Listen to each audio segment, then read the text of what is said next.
Ready for a deep dive into stress? Let's do it. We're taking a look at Dr. Addie Nukia, Right. a Harvard-trained physician, no less, Yeah. and her experiences with stress. And you know what's so interesting about her story? What that? She had access Okay. to, like, a state-of-the-art gym Oh, wow. during her residency, Yeah. still struggled with stress. It's true. And what's fascinating is that those experiences Yeah. led her to discover something kind of amazing. What's that? It's that even short bursts of movement Okay. can drastically reduce stress levels. Really? Yeah, she's seen it firsthand, Interesting. both in her own life and her patients' lives. That's so encouraging, Yeah. especially because, like, she's not saying you have to hit the gym, like, for an hour every day or something. Yeah. But you know what really blew me away? What was that? When she said that we're facing a stress pandemic. Oh, wow. That's intense. It is, and the numbers back it up. Studies show that 72% of people are grappling with stress, Wow. and 70% experience at least one symptom of burnout. Really? Yeah, that's a higher percentage than during Wow. the peak of the recent pandemic. Oh, my gosh. So it seems our brains, like dams, holding back a flood. Okay. They eventually release these pent-up stress hormones, Okay. leading to what Dr. Bukia calls a delayed stress reaction. Wow, so it's like a ticking time bomb. It is. And to make matters worse, we're not just talking about, like, the classic can't get out of bed burnout anymore, right? Exactly. Dr. Nukia talks about this other sneaky form of burnout that many of us are dealing with. Right, yeah. Have you ever found yourself, like, still glued to your phone late at night, even when you're exhausted? Absolutely. And Dr. Nukia called this atypical burnout. Okay. That feeling of being constantly on, tethered to your devices, Right. even when you're supposed to be relaxing. Right. And one of contributing factors. What's that? The average person interacts with their phone over 2,600 times a day. 2,600 times? Yeah. No wonder our brains feel fried. It's a lot. And she actually uses a really great metaphor, I thought, Oh, yeah? to describe this constant digital stimulation. Okay. She calls it popcorn brain. It's incredibly accurate, isn't it? I know, right? That endless scrolling and refreshing, Yeah. it literally changes our brain circuitry. Really? Yeah, imagine your brain being bombarded with information. Okay. A continuous stream of microwave popcorn popping.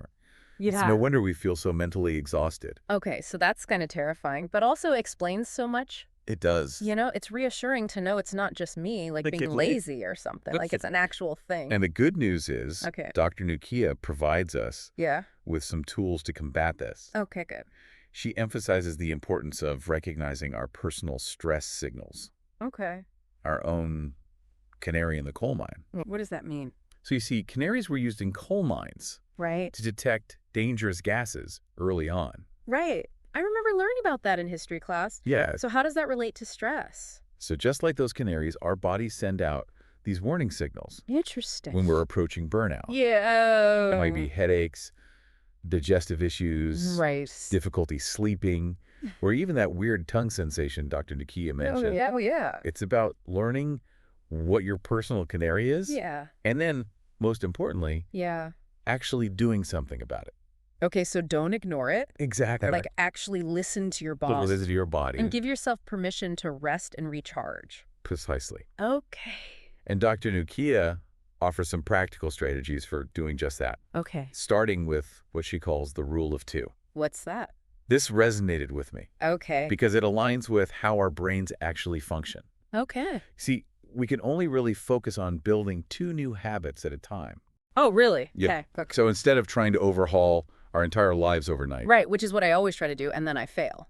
Yeah, exactly. Yeah, exactly. And then it's like, well, I'm just going to eat this pizza. Yeah, it feels overwhelming and unsustainable. Right, exactly. So we should focus on just 2 small, manageable changes. Yeah. And work on those until they become second nature. I like that. Right. So work with our brains, not against them. Exactly, exactly. And speaking of working with our brains, Yeah. Did you know that your gut has more serotonin receptors? You know, it does, yeah. Than your brain. It's true. Wait, seriously? Yeah. I knew gut health was important. Yeah. But I had no idea it played, like... Such a vital role. Such a vital role in our mental well-being. It's huge. Okay, tell me more. It's incredible.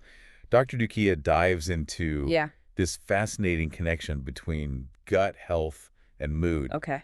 And she even highlights the influence of what's called the psychobiome. Psychobiome. Yeah, it refers to the specific bacteria in our gut that directly impact our mood and mental health. Really? Yeah. See, these little microbes, Okay. they produce neurotransmitters like serotonin Right. that communicate directly with our brain. Wow. Influencing everything from our mood to our sleep to our stress response. Mind blown. It's amazing. This is why I love these deep dives. Me too. We start with stress and we end up The gut. in the fascinating world of gut bacteria. Okay, I need to take a minute to process this. It's a lot to digest, literally. Right. But speaking of digestion, Dr. Nukia also challenges a common misconception about resilience. Something she calls toxic resilience.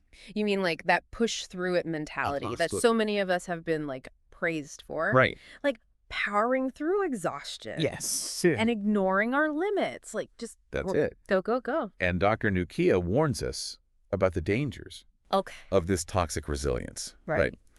She encourages us to redefine resilience. Not as ignoring our boundaries and pushing ourselves to the limit, but as honoring our needs for rest and recovery so we can truly thrive. I love that. Right. So it's not about like being like this superhuman who never needs a break. No. It's about understanding that. Like it's about working with our biology. Yeah. Not against it. Right. Okay. It's about giving ourselves permission to slow down, take care of ourselves. Yes. And recharge. Which reminds me. Yeah. Didn't she have some interesting thoughts on sleep? Oh, absolutely. Something about how, like, it's not just about, like, feeling rested. Yeah. But also about giving our brains and bodies the time they need to, like, repair and recharge. Absolutely. She even compares a lack of sleep to being intoxicated. Really? Yeah. So when we're sleep deprived. Oh, wow. Our cognitive functions are impaired. Our decision-making skills plummet. And we become much more susceptible to stress and burnout. Oh, wow. It's wild. That's a really good point. It's like we're running on fumes, expecting our minds and bodies to, like, function without, like, the fuel they need, you know? Yeah, absolutely. And Dr. Nukia also had some pretty eye-opening things to say about managing our media consumption. Yeah. Especially in, like, today's hyper-connected world, right? It's just like... It's a lot. It's a lot. It's like... Constant. And she even compares our constant exposure to news. Especially negative news. She compares it to secondhand smoke. Wait, seriously? Yeah. That's intense. I know. It's a pretty heavy comparison. Yeah. But she highlights research that shows that consuming graphic content, even from afar, can increase our risk of PTSD. It's like our brains don't really differentiate between what we experience directly and what we see on a screen. Right, exactly. Especially when it comes to, like, those emotionally charged images and stories. Yeah, that makes sense. It's like, we're constantly bombarded with information. Usually, like, our poor brains are just... Yeah, our brains are trying to, like, process it all, even if it's not directly happening to us, you know? Totally. No wonder we feel so on edge all the time. Exactly.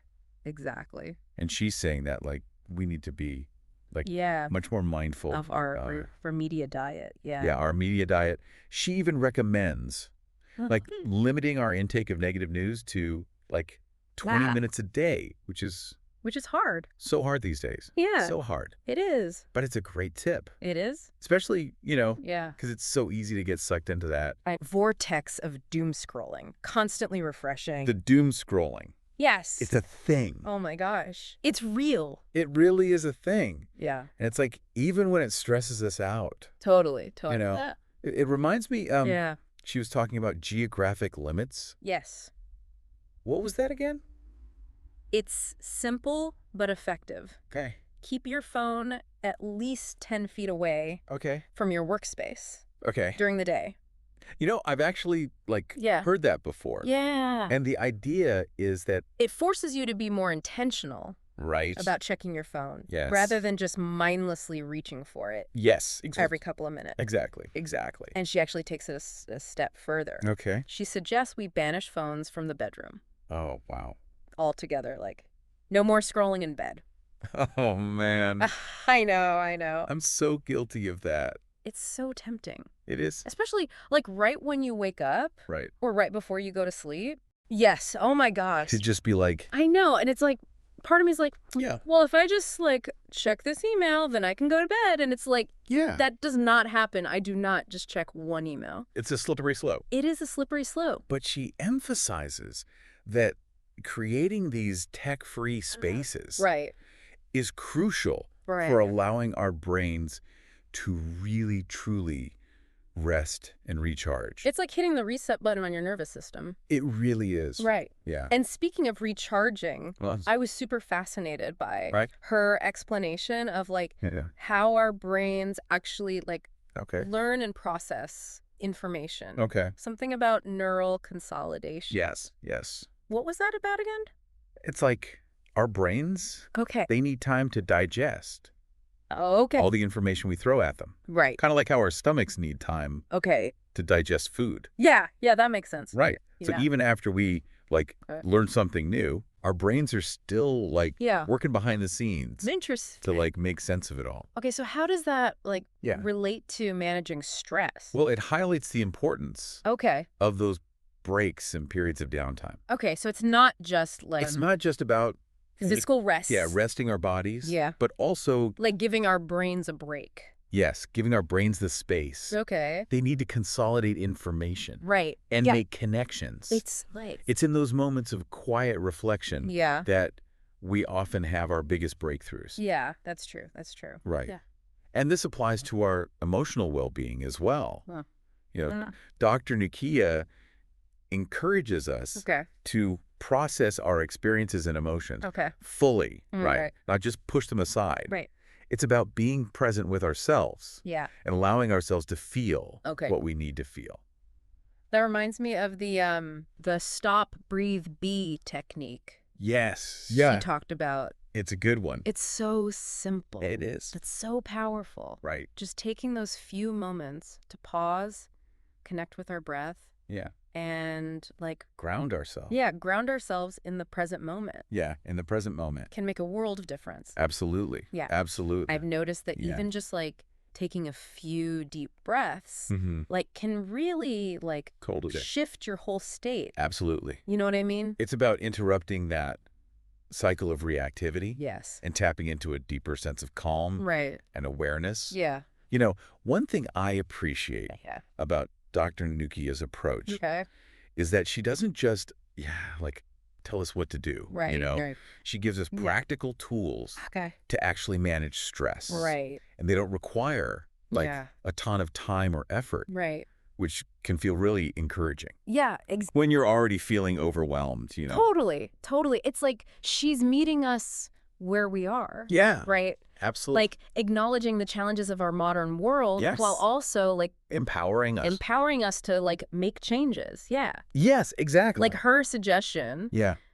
To just start with, like 5 minutes of movement a day. Yes, 5 minutes. Like that's it. That's it. 5 minutes. She shared that even as a doctor. Right. You know, she found the gym intimidating. Yeah. During a particularly stressful period. Right. So she's not like this like superhuman. Yeah, superhuman who's immune to these things. Right. Yeah, exactly. There's a real person. She's a real person. He's like, I get it. It's hard.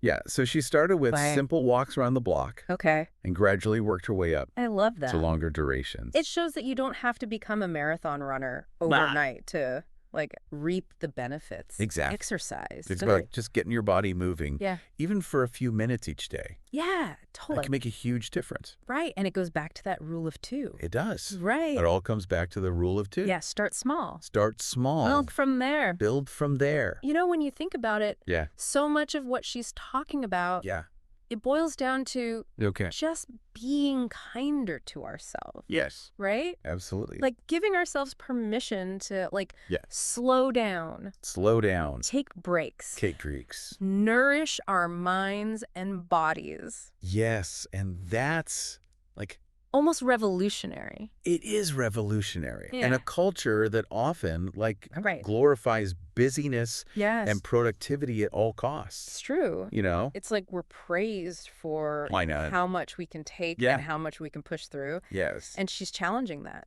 Yes, and she's saying, like, that's not actually a good thing. It's not a badge of honor. It's not a badge of honor. Right. Like, to wear those things, yeah. Yeah, exactly. It's about recognizing that true strength comes from honoring our limits. I love prioritizing our well-being. Yes. And giving ourselves the same grace and compassion we would extend to a loved one. It's that inner critic, too, right? Inner critic. That's always it's like... brutal. So mean. So mean. It gets louder when we're stressed and overwhelmed. Yeah. It feeds off of that. And it makes it so much worse. It does. And then we're just like... Downward spiral. Downward spiral. Right. But Dr. Nukia reminds us... Yeah. That we don't have to listen to that voice. We don't. We don't. We have a choice. We have a choice. Right. To challenge those negative thoughts. Exactly. And replace them with more compassionate and self-affirming ones. And that's where, like, practices, like therapeutic writing can be... So powerful. So powerful. It really is. Right. It's just like getting those thoughts and feelings. Yeah, get it out of your head. Out of our heads. Onto paper. Onto paper. It can help us process them in a healthier way. I've been trying to do that more. Yeah. It really does help. It's like creating a safe space. Yeah. To explore those difficult emotions. Right. Without judgment. Right. Without criticism. Exactly. And the incredible thing is research shows it really works. Really? 20 minutes of writing for 4 days can have a noticeable impact on our mood, our sleep, really, and our overall well-being. That's amazing. It's pretty incredible. And it speaks to, like, the power of, like, simply expressing ourselves authentically. Yes. Right. Absolutely. Whether that's through, like, writing or, like, talking to a trusted friend or a therapist, or even just, like, allowing ourselves to, like, feel those emotions. I feel them fully. Yeah. Without trying to, like, shove them down. Yes. Right.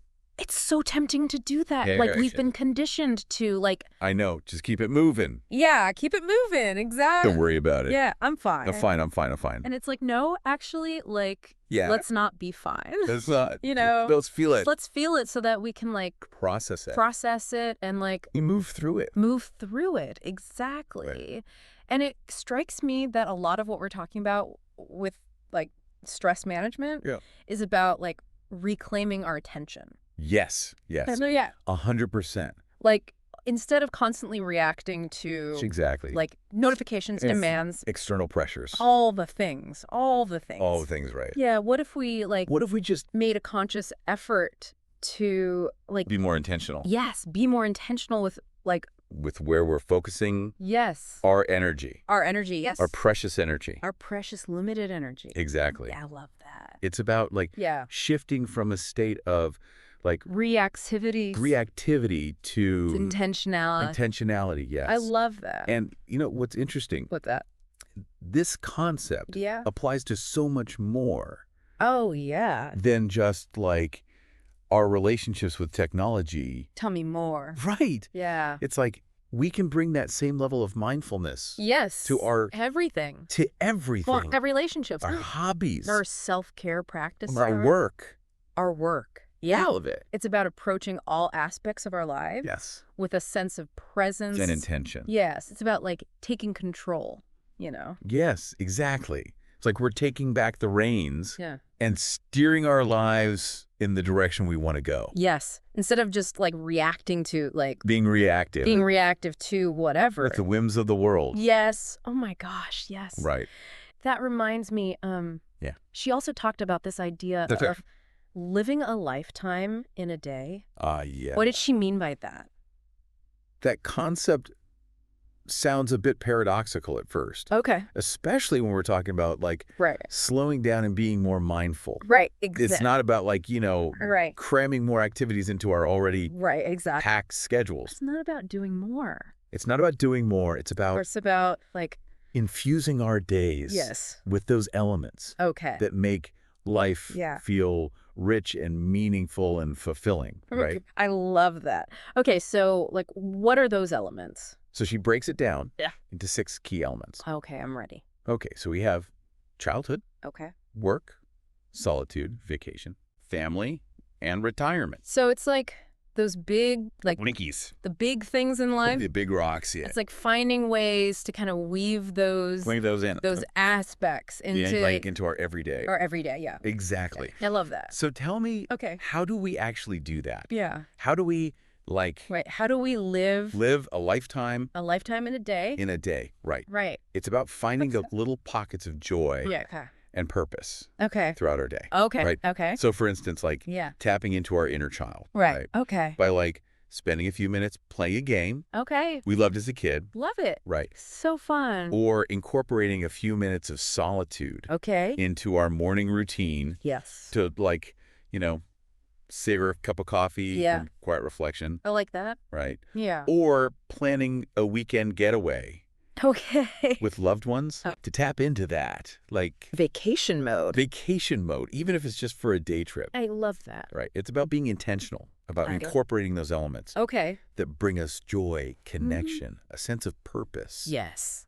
Even in small ways. It's about like creating a life that feels both like satisfying right now. Yes, in the present moment, but also like fulfilling in the long run. In the long run, yeah. Exactly. It's that like finding that sweet spot. Yes. Yes. That sweet spot between savoring the journey and working towards our goal. Working towards our goals, exactly. Which reminds me, she also shared some really insightful perspectives on goal setting, right? She did. She had this interesting take on how to set ourselves up for success. Yeah. Without getting caught in that trap. Yeah. Of never enough. Yeah. Never enough. Exactly. Always striving, never arriving. Yes. Yeah. Right. It's like, how do we It goes back to this idea of being kinder to ourselves. Yes. Working with our natural inclinations. Oh, okay. Rather than against them. Okay, I love that. So she introduces this really helpful acronym. Okay. MOST. Okay. MOST.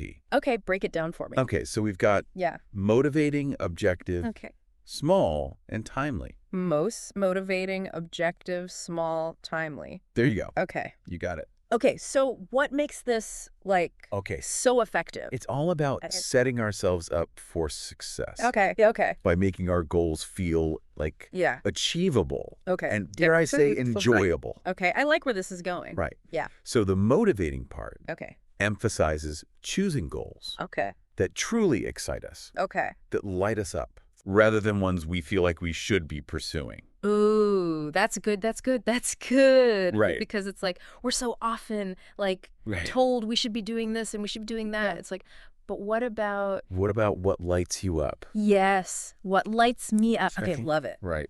Okay, so that's motivating. Motivating. What about objective? Objective. Okay. So it's about setting clear, measurable goals. Okay. So we can actually track our progress. Okay. And celebrate our wins along the way. Okay. Right. I like that. So instead of setting this vague goal. Right. Yeah. Be healthier. Be healthier. Which is a great goal. Right. But it's not very measurable. Right. What does that even mean? Exactly. So a more objective goal would be walk for 30 minutes 3 times a week. Okay. I like that. Right. It's specific. Specific, measurable. Yes. You can track it. You track it. Okay. I'm into it. Right. That way we can clearly see whether or not we're meeting our goal. I love that. It takes the guesswork out of it. Exactly. Yeah. Exactly. Okay. And the small part is where I think Dr. Nakia's approach really shines. Okay. Because remember the rule of 2? Yes. She encourages us to sit down, break it down into these smaller, more manageable steps. Okay. Yeah. Instead of, again, instead of trying to change everything overnight. Everything at once. Right. Okay. We focus on making small, sustainable changes. That we can then build upon over time. Like that saying, it's like the journey of 1,000 miles begins with a single step. 1,000 miles. Yes. Begins with a single step. Okay, love it. And then finally, the timely aspect. Timely, okay. Emphasizes setting realistic deadlines okay. for our goals. Oh, I like that. Okay. This helps to create a sense of urgency and accountability without feeling overwhelming. Oh, I like that because it's like you need that deadline. They need that deadline. But it's like you don't want it to be like so crazy that you're like, well, I'm never going to get this done. Exactly. Okay, I love it. Right? Most goals, I'm into it. Most goals, I love it. It's so good. That's a good one. Okay. So we've got most goals. Most goals. We've got living a lifetime in a day. Living a lifetime in a day. We've got the rule of 2. Rule of 2. I feel like, like reflecting on like this deep dive with Dr. Nukiet. Like, I'm really struck by like her emphasis on like the interconnectedness of like our well-being, Tell me more. It's like, it's not just about like managing stress. It's not just about stress. It's like in isolation. It's about like, It's about like cultivating a life that nourishes like all of it. Our minds, our bodies. Yes, our minds, our bodies, our spirits. Our spirits, our relationships. Like our relationships. It's all connected. Our work. Our sense of purpose. Sense of purpose, yes. Our connection to something greater than ourselves. Greater than ourselves, it's like, it's all important. It's all connected. It's all connected, and we can't just like... We can't just compartmentalize. Compartmentalize, yes. It's all one... It's all one big thing. Big system. Big system, yes. Oh my gosh, I love it. And sometimes the most revolutionary act we can take is just to pause. Breathe. And extend ourselves a little grace. A little grace. It's true. It's like we're so hard on ourselves. So hard on ourselves. All the time. All the time, yeah. Okay, well, listeners. Yes. I don't know about you. Yeah. But this deep dive has left me feeling so inspired and empowered. We've covered so much today. We really have. From like talk about the science of stress. Yes. To the power of small changes. Yes. To gut health, to... The most goals. Most goals. Oh my gosh, so good. So good. It's been quite a journey. It has. And the most exciting part is... What's that? This is just the beginning. This is just the beginning. Right. Because the real transformation happens when we take... We take these insights. And we actually apply them. And apply them to our lives. To our lives. Right. It's one thing to listen to a podcast. Yes, exactly. It's another thing to actually, like... Do it. Do it. Yes. So as we wrap up this deep dive, we want to leave you with this question. Okay. What is one small step? One small step. You can take today. Today? To prioritize your own well-being. I love that. Right. Yeah. Because you are worthy. You are worthy. Of care, compassion, and connection. You are enough. You are enough. Yes. And sometimes those small acts of self-love are the most revolutionary acts of all. Could agree more. All right, well, that's it for this deep dive. Loved it as always. Talk to you soon.